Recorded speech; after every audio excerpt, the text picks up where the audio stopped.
We aim to showcase our school's future-oriented vision for learning. In each episode, we're going to link up in thought partnership with our own students, our teachers, leading schools, movements, and educational leaders from around the world that inspire, invigorate, and inform our international school practice.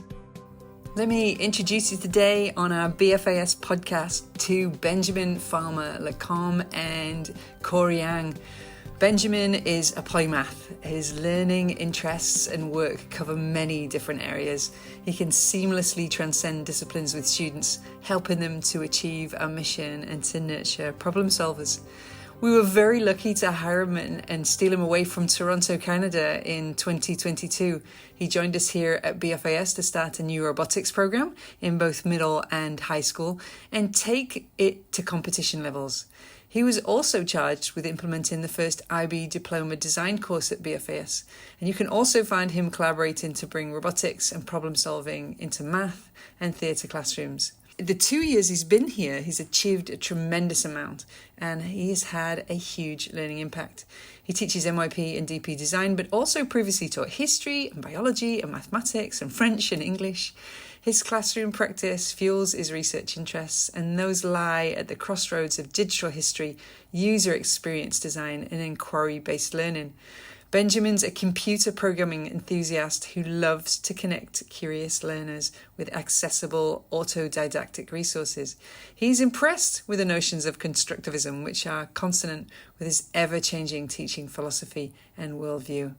He's a member of the Social Studies and History Education in the Anthropocene network that is dedicated to rethinking social studies and history education to address climate change and its associated ecological, economic, political, and social challenges. He's committed to better preparing young people with the knowledge, skills, and attitudes and relationships relevant to facing environmental crisis now and in the future. He is joined today by Cora Yang. Cora Yang, what can I say about Cora? Wow, she's a dynamic learning innovation specialist. She's got an impressive track record in educational technology and coaching and leadership. And her most recent role right now as college-wide technology coach at Renaissance College, Hong Kong. Very well thought of institution. Cora's been instrumental in integrating technology and innovation across all aspects of the school, including curriculum development, staff development, and facility enhancement projects, which I like to think we have a little experience in here. With experience as an MYP design teacher, she's leveraged her expertise in educational technology to address the diverse needs and interests of students and meet the requirements of the IB program. Cora's demonstrated strong strategic thinking and collaboration skills in various leadership roles, and she's the chair of the IT Committee and Technology Committee member of ACAMIS, a well-known regional educational organisation in East Asia. Cora's a workshop coordinator for the Learning 2 Conference Network, where she continues to be guided by their founding principles, and those principles are to create conferences that are fresh, that push the ideas of what a conference should be, creating a conference experience that puts the participant first. So sort of an innovative guiding principle that she follows in her workshops. She hosts Hong Kong Teach Meet, HK Teach Meet, and through her work contributes to teaching and learning practices that foster a truly inclusive school. Cora and Benjamin, thank you so much for joining us today. Benjamin, I know that you have a robotics trip this afternoon to a STEM, an exciting STEM event down in Valencia this afternoon. So thank you for taking the time. Cora, thanks for joining us from another time zone again on our BFIS podcast. Thank you for having us. Thank you. So I'm curious. I know I'm excited about robotics. I wanted to build this program here at BFIS, but why is building a robotics experience here at BFIS been a priority for you, Benjamin? And how has your role changed in the last couple of years? Yeah. So I came from a design background, and then the opportunity to branch over to robotics is what I jumped at the chance to do. So was here in this position, and you know that it was specifically to start building something new, right? So we went down two paths, right? We went to the co-curricular path. So that means that we're offering our students that are sort of outside of classroom experiences. We now compete in the first Lego League, and the First Tech Challenge. So those are two, sort of organizations that organize these annual games that allow our teams to compete on a model similar to sports. So very team driven, very goal driven. And it's something that I've had the privilege to grow here at BFIS for the last 2 years. But of course, we're also trying to grow our presence when it comes to robotics in curricular, at the curricular level. So that means within our classes. So at high school, we now offer the design technology course for the IB diploma, which is an opportunity to really specialize in industrial design for a lot of our students who are, looking at those creative, outcomes after high school. And also for middle school, as we transition towards the MYP, we're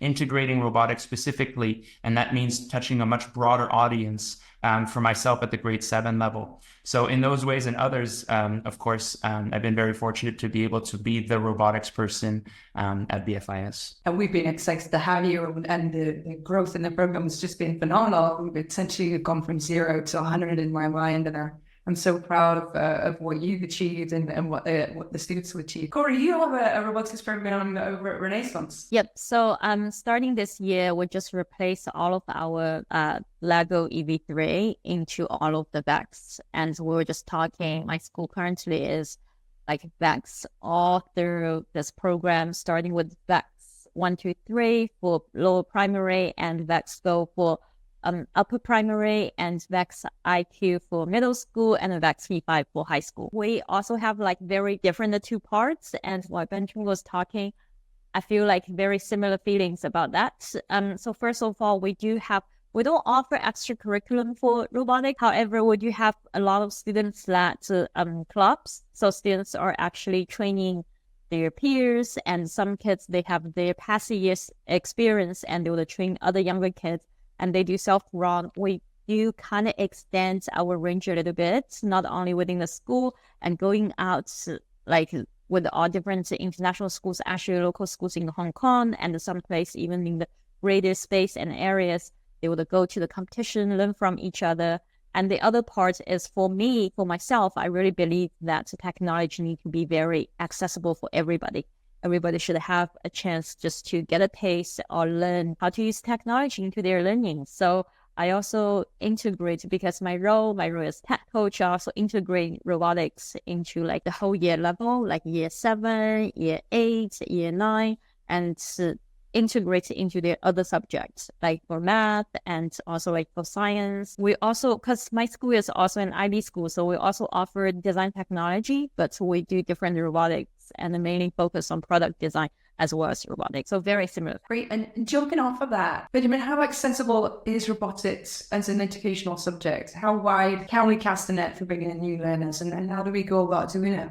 Yeah, I think that one is always surprising when we say so, but it's really not that hard to get into. I think when we look at it from the outside, it always ends up looking like this very complicated and this very difficult, concept to grasp. But it's all about failing forward, right? It's all about giving students the energy, the time, the opportunity, and the will to just try it out, tinker with their hands. As long as we've created a safe environment for them to do those things, I say anyone can get into it. I think that's the approach we want to give students, but I think it's also very much the case that as long as the students are interested in such, they can, find their way through it. And for some students, they might hesitate, right? They might not be sure. I've had students tell me, this sounds really cool, but I don't think I could do it, right?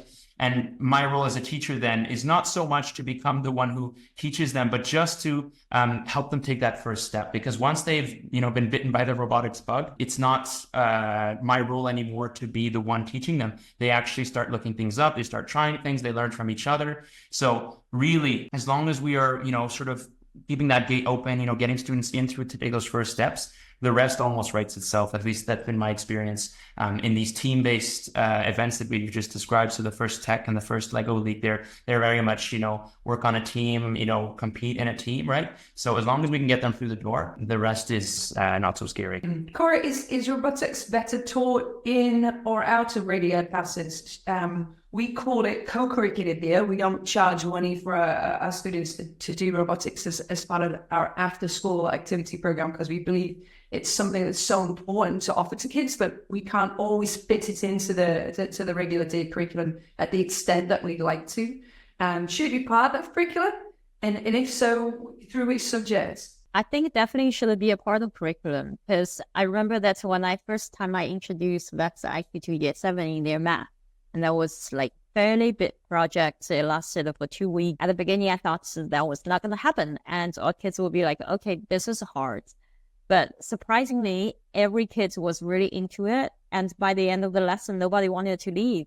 And I think one reason why it is so good, because yes, you're building the robotics, but it's more like an exploration and a play. And the kids love play and they learn from play. And also once they finish building the robots and they can actually program this, doing everything. And we embedded all of this like math and Go knowledge into it. And they could see the instant feedback if they did anything right or wrong. And when they really get things right, this kind of sense of accomplishment, it's something really hard to beat with other kind of learning activities. And it's fun, it's engaging, and they can see the instant feedback. That was all of this like combination together. It was such a strong motivation for everybody's learning. And I think when you learn robotics, and it's not only for like building things, it's a teamwork, it's the negotiation skills, and also, of course, programming and kind of mechanic, all of the skills they combine together. A lot of other activities, they don't have that kind of strong opportunities to offer students this complex set of the skills. So I think definitely it should be a part of the curriculum. Yeah, I think to jump in on that, it's definitely a case of depth and, versus breadth here. Once you have it tied into, curriculum, to courses, you bring in more teachers, but especially you're reaching the widest possible audience when it comes to students. So the ones who already knew that they were interested, the ones who didn't know, or the ones who may not be interested. But the point is, that's the means by which you can reach as many people as possible, is to find ways to integrate it during those times of the day when you have every student at school, because it's part of the school day.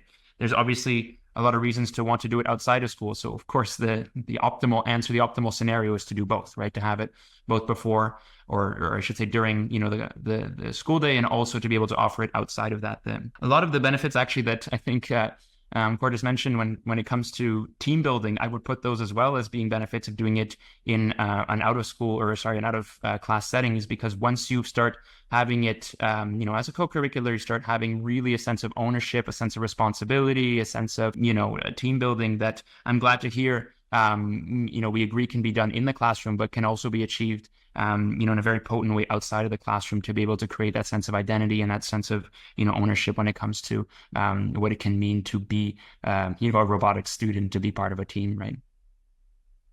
So robotics to me is very much about experiential learning. So in real life, technologies are already deeply embedded and integral in enhancing the experiences of professionals.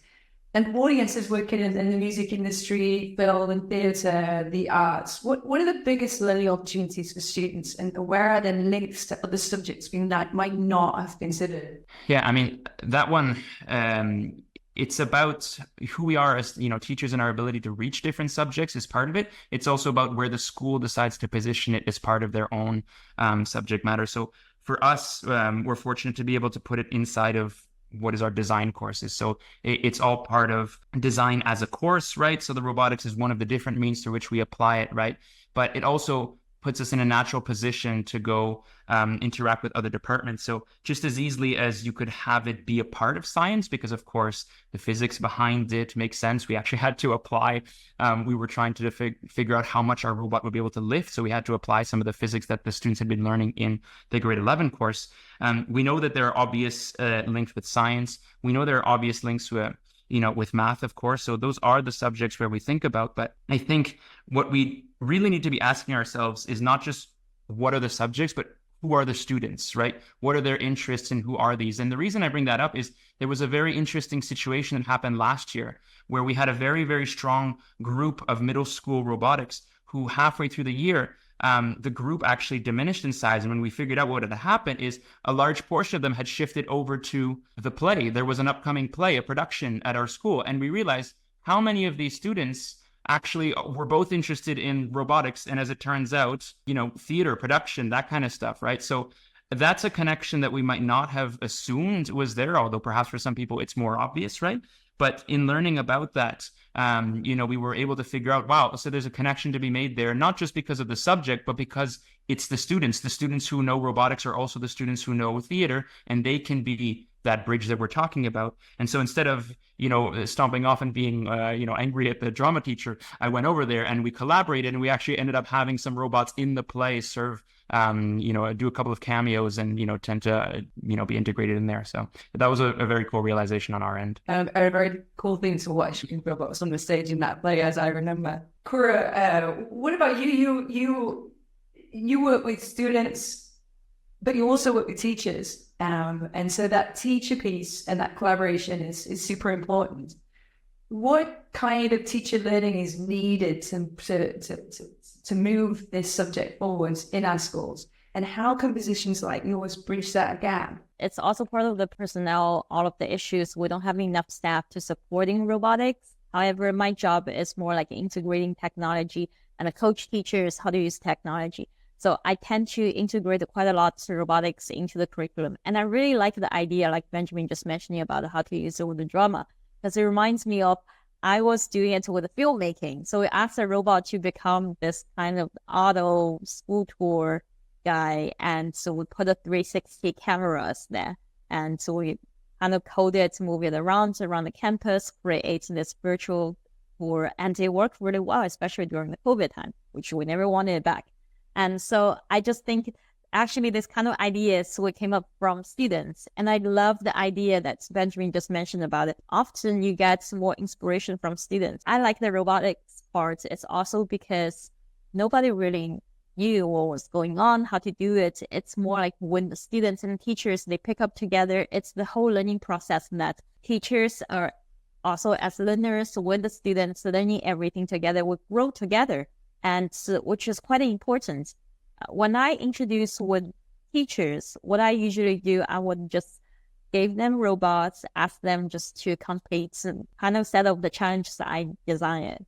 By the end of this kind of the training or sessions, I realized that teachers are students, learners, and when they get a chance to see that what they have achieved, it could really make them excited. And that's also a great opportunity to ask them to open the door, welcome me into their curriculum. I understand it is hard sometimes to introduce a new concept into the curriculum or into classes, especially some teachers, they have been doing things for years and they get used to it. And the robots as like kind of new topics for teachers, sometimes it's hard.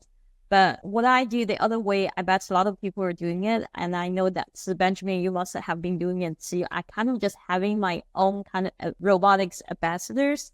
So I ask the teachers to like one classes or two classes, do the first, and then other teachers will see how it's going to be. And they kind of feel a little bit more motivated just to introduce this robotics, this topics into their curriculum. And I usually call it peer pressure. So they feel like they have this like pressure from peer teachers, and they would kind of just welcome and introduce robotics into their curriculum.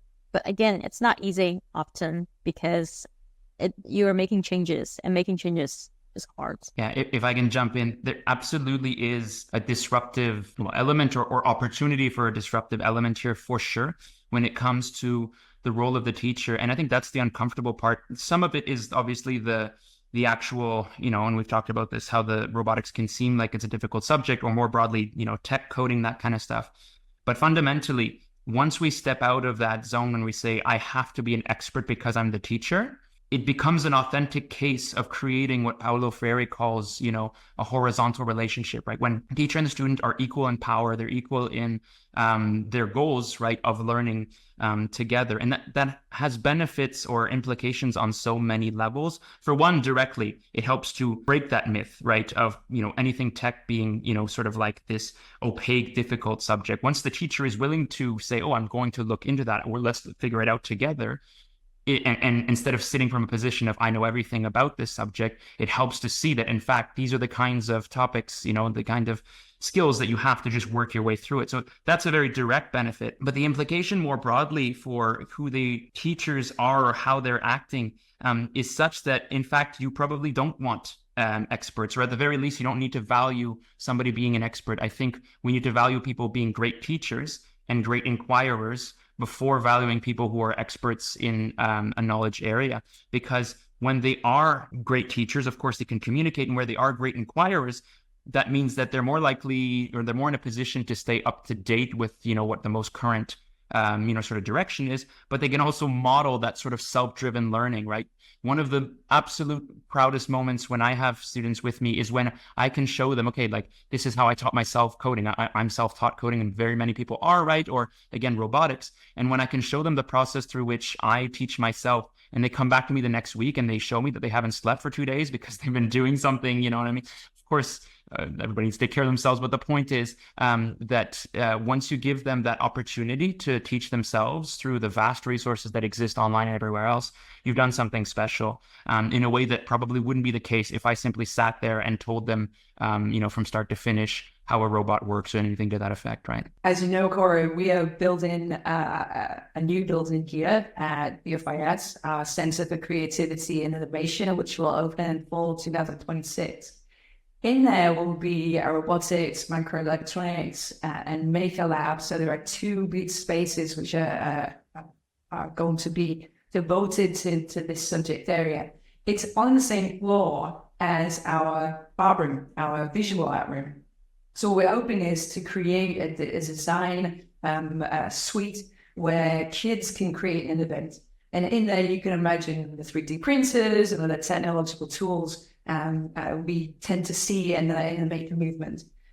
A student is better equipped for meaningful and creative design, thinking through those kinds of tools. What do we need, and why are those things important? I answer this kind of questions to some of the parents because I'm also teaching design technology, and some parents, they said, this is quite different than the traditional education that we have, especially in this like East Asia context. When they were young, they always asked like, just learn, and study.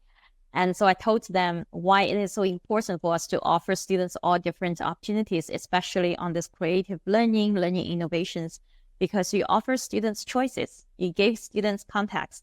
In the future, when they're growing up, they could make a choice on their life. But without offering them opportunities, without letting them know what's this going to be, it's quite unfair for students to make the choices. And the other reason is also because every learner is different. Everybody learns in a different way. Some people might be better at traditional learning. Some people might be better at doing something creative. And everybody is good at a different perspective. So that's why I think learning innovation and creative making learning is quite important, because you also offer students different perspectives on how to learn stuff and how you can just learn different things from making, from hands-on activities.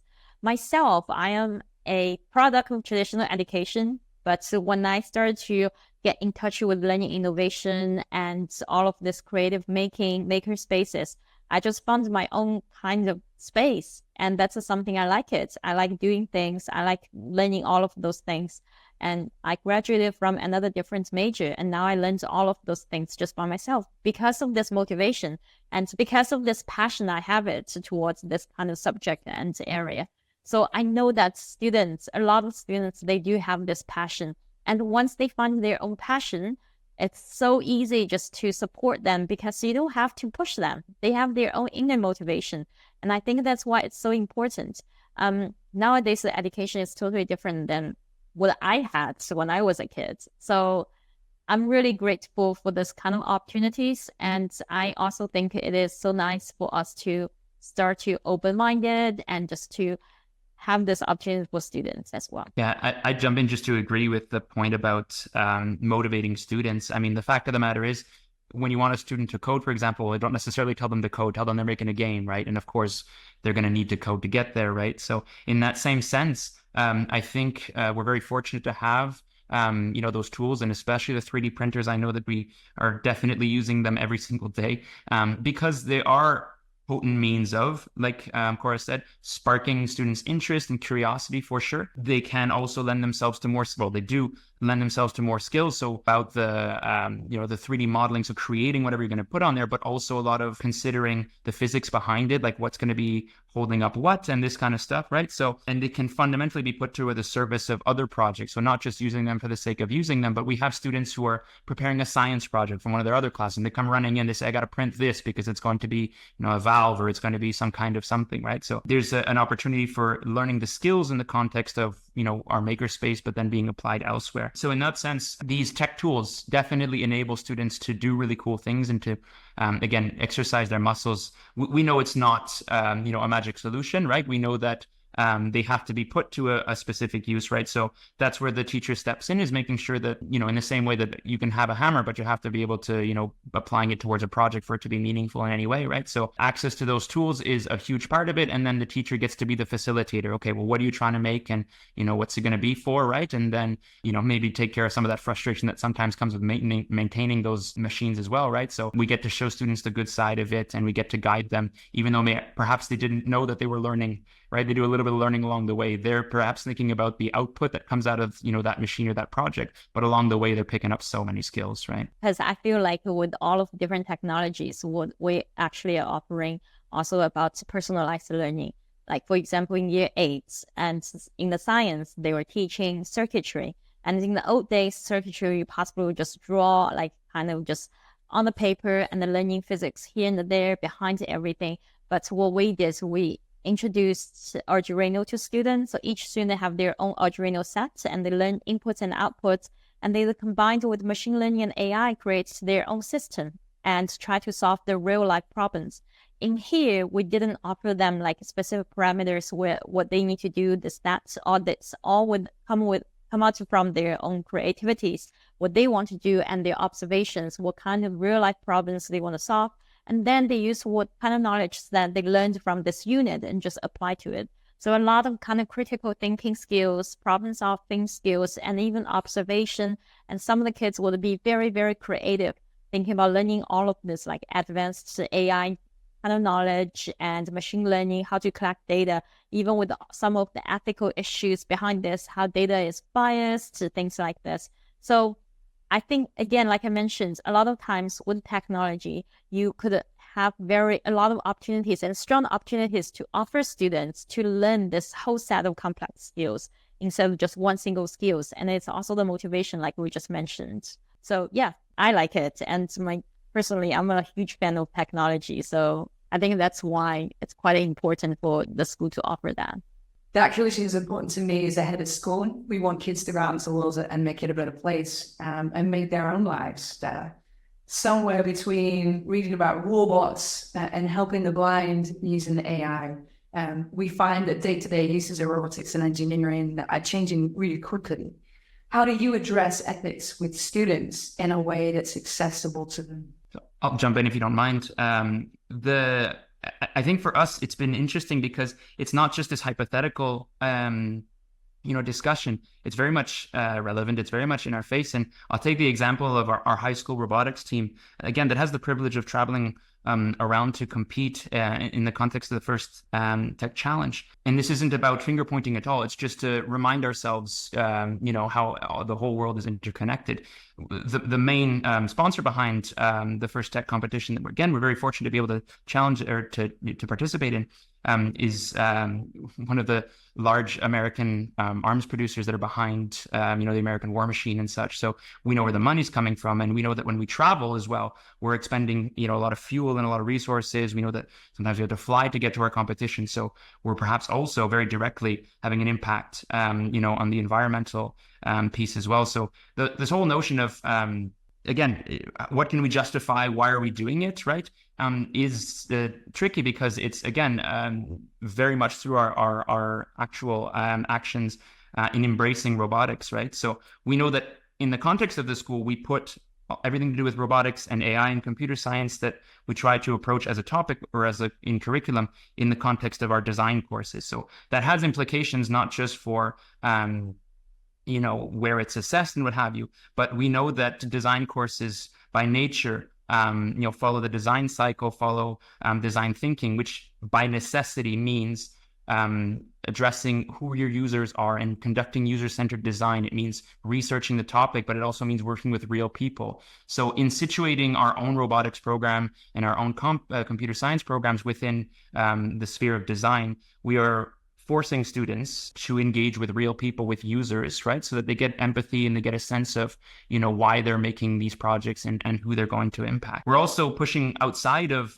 those design courses. So there was actually an opportunity for a multidisciplinary collaboration a couple of weeks ago I had with the Spanish department, and actually completely at their initiative, they had us come in and discuss AI in their context of their Spanish individuals and societies class, so that we could bring, I was the expert in that context, our expert opinion on AI and have discussions. So I came in there practicing my best Spanish to talk about the copyright implications that, in fact, Cora was talking about a minute ago. So we had a discussion in another course, right? So again, a Spanish INS course about copyright ownership, right? Who does AI's productions work? Where are these companies getting their data from, right? And of course, that has implications for the bias as well. So it was a really cool opportunity for us, again, as a school, to try to approach that topic, again, in a multidisciplinary way. So that fundamentally meant that teachers have to be talking about these things as well, not just to students, but amongst each other, right? So I think we're going to find that because these AI tools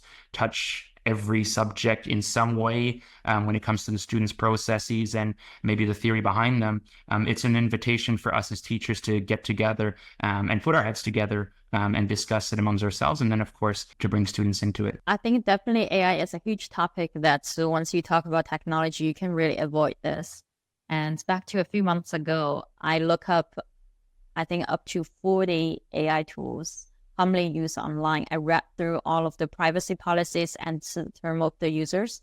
I realized that surprisingly or shockingly, and only a small amount of the tools you can use with the students. I mean, outside of the US, if you use it with the users, they're under 13, it's not illegal, but it's not ethical. And in the future, honestly, in 20 years, technology is going to develop to beyond our imaginations. Not today we're talking about AI, tomorrow we will talk about something like we even couldn't name it. What we really need to show students, it's not specific skills, how they can use some of the tools, because they are like the new generation. They could pick up technology very, very quickly. What we really need to show them, it's their attitude and it's the ethical use, how they can use it in the responsible way.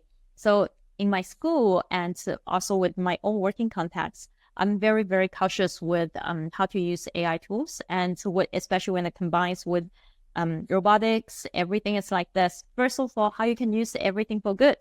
Secondly, how you can use this limited resources within classes and take the most out of that. We have been introduced quite a lot of different AI tools to subjects. And meanwhile, before I introduce this, I always use it by myself, try to filter a lot of things, especially from teachers' perspective. Everybody has busy life and with teaching and dealing with students. I know that a lot of subject teachers, they don't have extra energy and the time, just try to figure out what's the best there. And so whenever you have all of the AI tools, people just jump on it. That means you use for once and you're not going to use them next time. So I really want to introduce, from teachers' perspective, I am introducing the teachers in a more sustainable way. Like we have core AI tools and how they can use it. We're trying to introduce more versatile kind of tools, and teachers can learn, invest the time and energy on it. They can use it in a different way. Same like robotics. With the robotics, we do have I know that there were so many different kinds of robots. So like in the markets, I often would get the companies send all of the robots to me, asking me to test it out. But again, we decided to just go with VAX. And that's also part of the reason why, because we want to show students you can actually use this continuous way in a more sustainable way, and not only outside of your classroom, also inside of your classroom. It is quite important. So I think as educators, we often will show students how to respond to technology in an ethical way unconsciously. So that's why we're trying to educate a lot of my colleagues and the whole community, all different stakeholders, like even with the new technology or different things, how you can do things in an ethical way, and that's how you can reflect on students as well. Heartwarmed to know that two such amazing educators are out there working with young people towards the future. And I thank you both for your service to young people. And thanks for talking to us today. Thank you so much for having us. Thank you so much. Thank you.